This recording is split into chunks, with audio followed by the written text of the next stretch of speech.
There's only one endgame that matters. It's not hunting. It's fashion hunting. If you can't look good, then you shouldn't be looked at all. Now introducing, not handler, but cool handler. What am I doing with my life? It's fashion show. It's time for the fashion show. Hello, my fellow hunters. Welcome to the latest and greatest celebration of what really matters in Monster Hunter. Looking damn good. Today, we'll be seeing more than 20 incredible new layered armor sets created by you guys. And if you want to be part of future showcases, you can do so by submitting at the link down below. Make sure there's some nice stylish shots, details of all of the pieces used, hell, even a name of the set, but make sure that your name as the submitter is there if indeed you do want to be credited. And, you know, try and submit it in a format that's like usable, like a YouTube video or a Google Drive, but make sure the drive is actually accessible and doesn't need some password or something. There's a variety in how that happens, so something to note. In any case then, let's get into this. So we'll have some cosplay of the week later on, but for now, here's my top 20. Now, the first 18 are in no particular order. I think they're all wonderful, and then I'll have a second and first place. Though, before that, a little bit of a bonus, which is the best fashion outfit using the new scarf that got submitted. And that one goes to Spade Paladin here with what I think is a really, really strong look.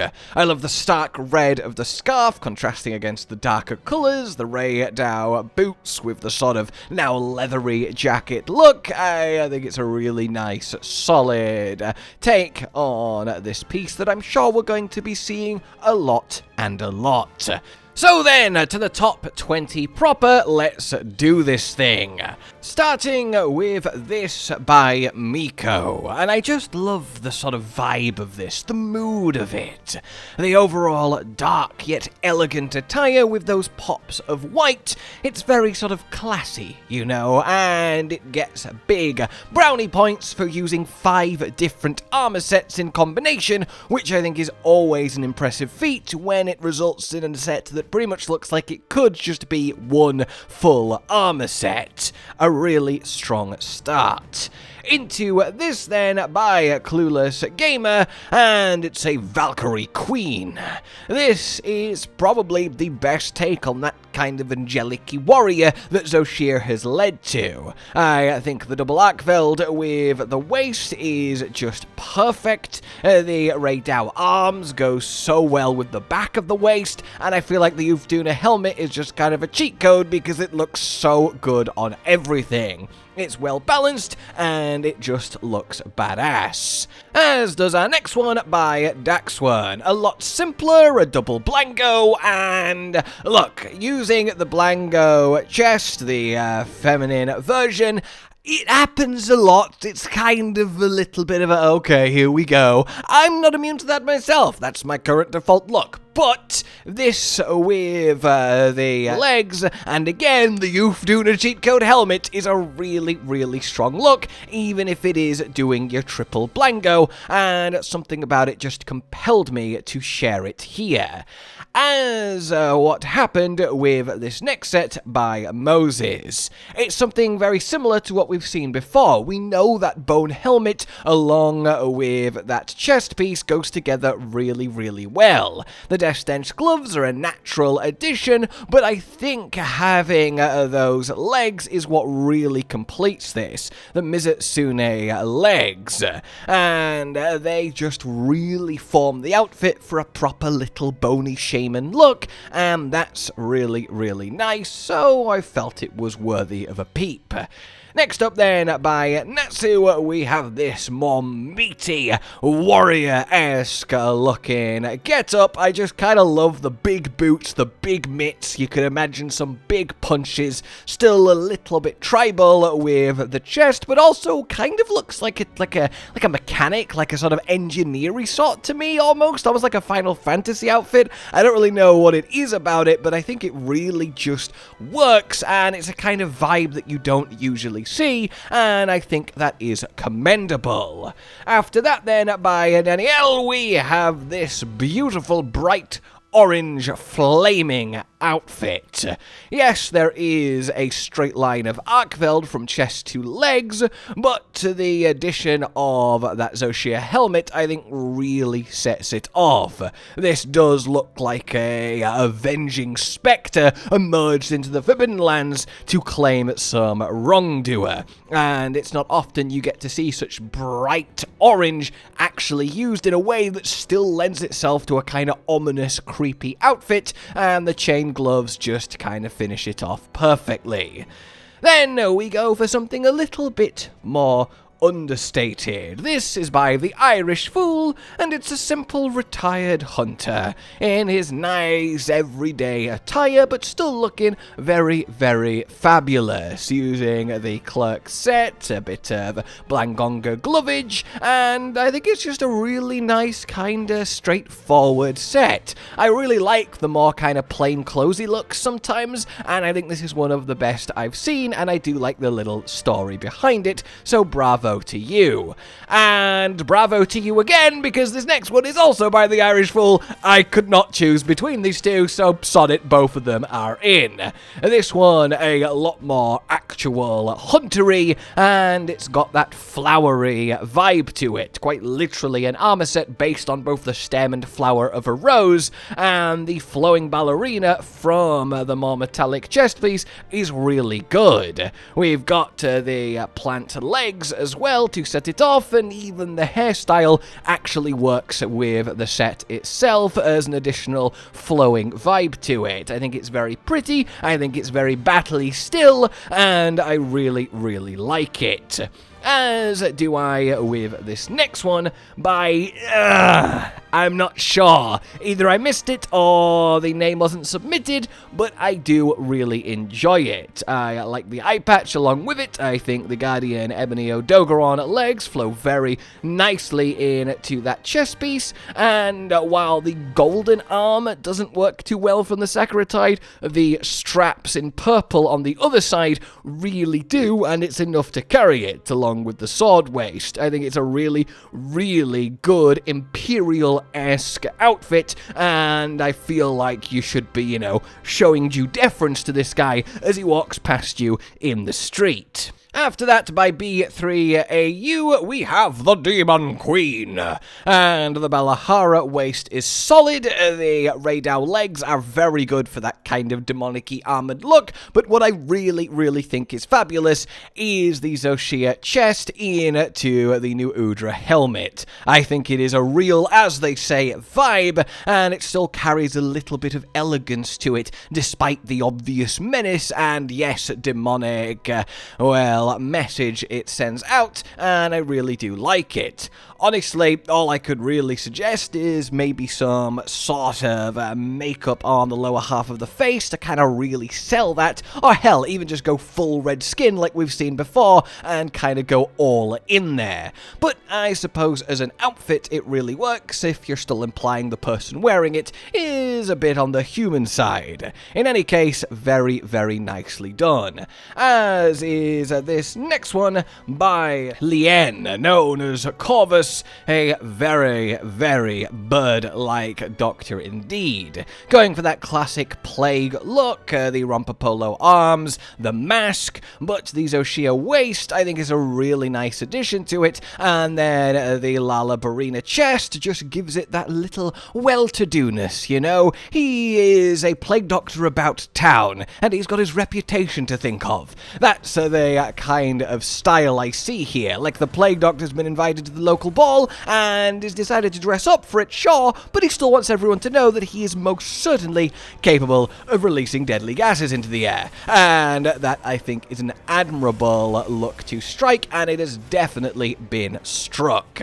Then we do have one of my favorites by La Segunda Brigada, and that is the Battle-Ready Queen. This is probably the best use of the dahaad waist that I have seen. I think it goes great into that chest, and overall I'm always a nice sucker for a good, proper, metally red and gold I'ma just fight you outfit, and it's something that I had going on in a lot of the 5th gen 2, as I'm sure you saw, and it's also a really, really good weapon choice in the Lalabarina SNS 2. I think it's just a really, really solid, classic metally knight look, and I very much appreciate it.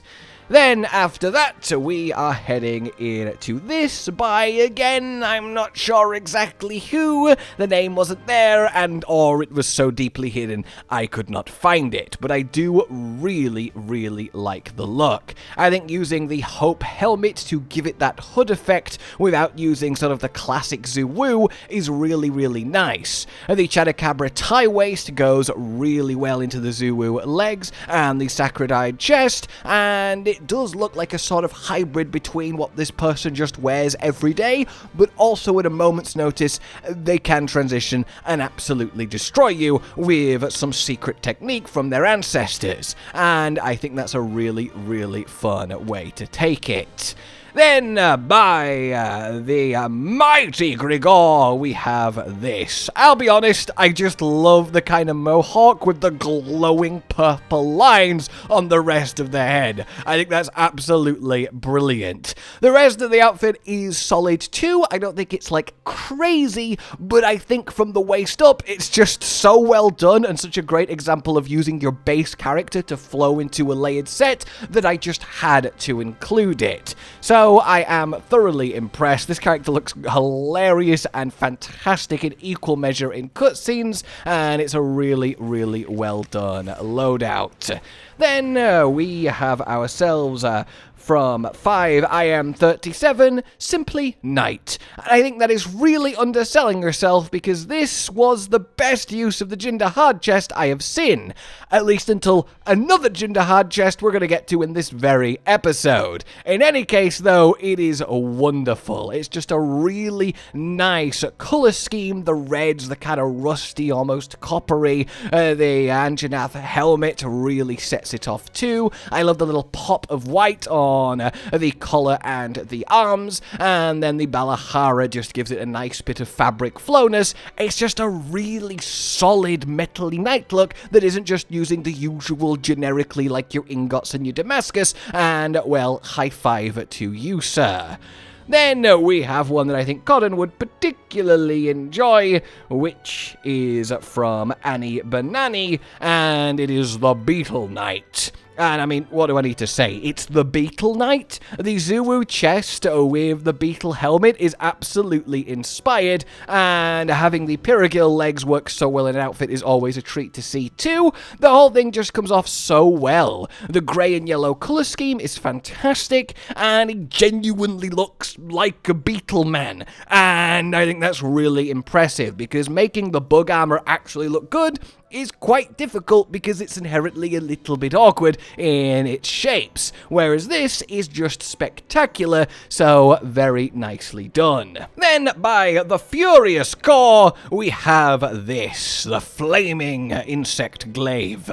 The fire patterns from the Jarakan, obviously there, the legs and the helmet and waist all comboing, as you know, they're from the same set. The Zuwu works lovely with it, as it does with the Sakurai braces, but honestly, for me, I just think the flame that you get on the arms goes so well with this purple Jarakan take that by itself is fun, creative, and cool looking enough to be included here, and it only just helps that the entire ensemble does pull together really nicely. Just like with the orange set earlier, it's always cool to see a set work so well despite using such a bright bright, normally garish and hard to actually make work colour. So very, very nicely done. Then, finally, before our top 2, by day, we have this, using the Gamma Ray Dow chest. It gives that lovely shiny effect. The dark blues and black colour scheme, the new Udra helmet, really lends well down through the ray into these shia legs, and I think it's just a really nice, cool, elegant, ominous outfit that pulls together like it is just one set itself and not made from pieces of others. So yeah, really impressive, really striking, and really good to see it. So, then my top 2. Remember, the previous 18 were all just in any order. I thought they were all awesome and worth showing you, but these 2 are distinctly my favourites. In second place, then, by Pikmin General, well, we have this beautiful take on making Artian not just work, but look exemplary. And also the single greatest use of the dahaad chest I have ever seen. Again, the cheat code that is the Duna helmet, because it's so cool, but then conversely, he's made Gadget legs not just work, but work perfectly. I have wanted to do that for a while, and this is it.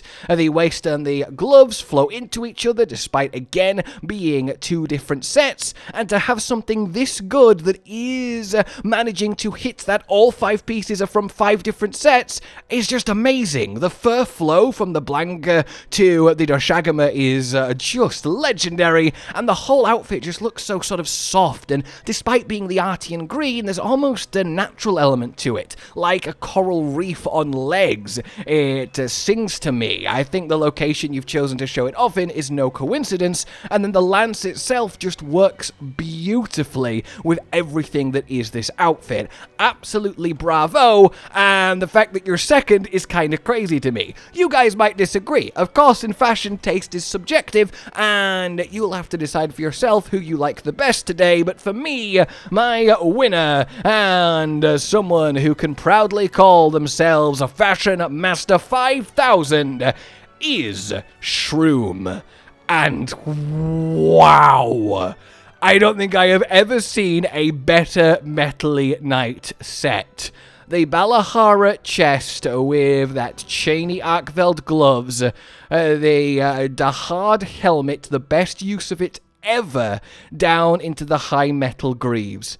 The flow here is insane. Its only negative is that it's using 2 Balahara, but when it works this well, who cares? The fabric flow ties it together, the black belt with the black line on the high metal, but more than anything, the very deliberately selected pops of this coppery, shiny bronze, the helmet, the little emblem on the chest, the little tiny bits of it on the legs, just giving it that run through while looking this bulky, elegant, and fierce warrior aesthetic. It's just amazing. It absolutely is amazing. For me, every now and then, I will open a submission and just have a moment of, wow, oh my god, to the point where I have to show people and link people in, and I shared this one with Cotton straight away. For me, this is really special and one of the most creative looks that I have seen, so you, sir, at least to me, deserve the top spot today. Which just leaves us for Cosplay of the Week! And first up, by Guildmaster Zero, we have ourselves Saint Trina. And initially I wasn't quite sold on this, but the more I looked at it, the more I let the footage go, the more the comparisons flowed in, I really thought, Monster Hunter Wilds, what you're working with here, no, this actually does look like a giant flower person. I say giant, but you know what I am saying. It's a really difficult look to try and capture, but somehow I feel like you really have. There is something appealing about cosplays where you can definitely tell what they're going for once you kind of know, and then you see it and you're like, okay, that is a really solid effort for something that shouldn't be at all possible, but yeah, okay, I can see it. You've kind of made it work. So Saint Trina from Elden Ring DLC is my first choice. Then after that, well, we go the other direction, where it's so unbelievably accurate that I can't not show you it. Sadly, I don't know who made this one. Again, no name that I can see, but I don't even need to tell you who the character is. This is one of the most on-point looks ever. And granted, it's a simple cosplay to pull off. It's just a shirt and trousers with some swords on your belt, but doing the hairstyle, the scar, actually having the hunter himself look so perfect, it's just so unbelievably Zorro from One Piece. And I really, really appreciate that. It's just so incredibly well done. And there we have it. I'll let a few honorable mentions roll past while I, well, say goodbye. Again, if you want to submit yourself, you can do so at the link down below, and I hope you have enjoyed this. Let me know your favorites, let me know what got your creative juices flowing, and for now, like you've enjoyed this, subscribe and hit the bell for more. Consider supporting the future of the channel on Patreon down below. A goodbye. Josh, Cotton, and Hollow with the videos, dropping the humor like a hammer on your tippy toes, bringing entertainment on a daily arrangement to take our insanity and turn it into entertainment. Yes, I said entertainment twice, to reiterate that it is nice to look into your faces on a mostly daily basis when you let us in your homes to make the whole world a stage. Goodbye.